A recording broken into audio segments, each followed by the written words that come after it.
जंजीरें ड्रामे की अगली किस्त का नया प्रोमो आ चुका है, जिसमें आप देखने वाले हैं कि रबिया अपने भाई और मामू को हकीकत बताने के लिए फ़ोन करना चाहती है। फ़ोन इसके पास है नहीं। इसे रोते देख बानो परेशान इसे तसल्ली देती है, अपना मोबाइल भी देती है कि तुम बात कर लो अपने भाई से। रबिया फ़ोन करके मामू को बताती है रोते हुए कि सब ख़त्म हो गया, उस दरिंदे ने बेदर्दी से मेरे मुदस्सिर को कत्ल कर दिया। रबिया की बात सुनकर मामू और तैयब दोनों तड़प जाते हैं। वो तो ये सोचे बैठे थे कि रबिया अपने घर पर खुश है। वो रबिया के लिए परेशान हो जाते हैं, तुम कहाँ हो, तुम ठीक तो हो, तुम्हें उसने कुछ नुकसान तो नहीं पहुंचाया, मुदस्सिर और तुम तक वो कैसे पहुंचा। तैयब अलग रो पड़ता है अपनी बहन की हालत पर। ऐसे में रबिया सारी तफसील बताती है कि मैं मुदस्सिर के दोस्त के घर हूँ, वो मुझे बचाकर यहाँ अपनी हवेली ले आया, ये लोग अच्छे हैं, लेकिन मुदस्सिर मेरी वजह से मारा गया, मुझसे ये सब बर्दाश्त नहीं हो रहा। मामू और तैयब इसे अपने पास बुलाने की ज़िद करते हैं।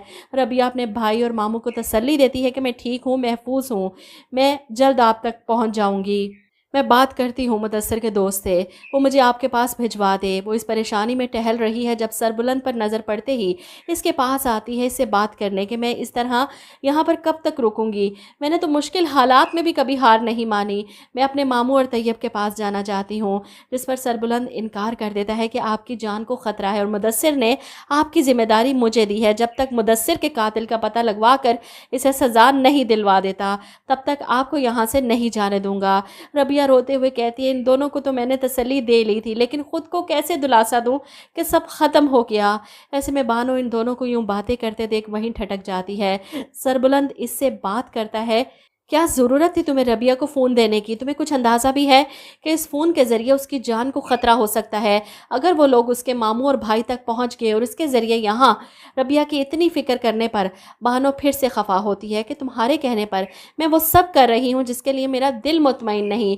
पता नहीं क्यों इसे तुम्हारे साथ देखकर मुझसे बर्दाश्त नहीं होता।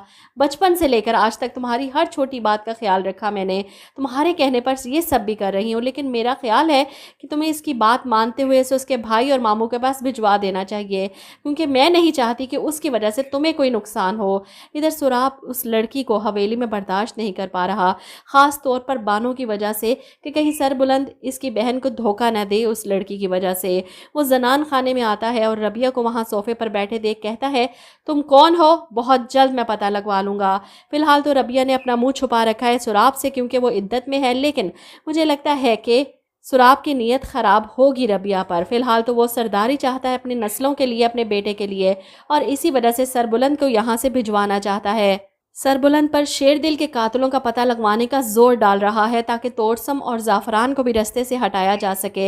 इस दौरान सरबुलंद को सरदारी की भारी जिम्मेदारी से डरा कर यहाँ से चलता करे, जिसके बाद सुराब के पास सरदारी होगी इसकी नस्लों के लिए। अपने बेटे को वो तीरंदाजी सिखा रहा है, क्योंकि आगे सरदार इसी ने बनना है।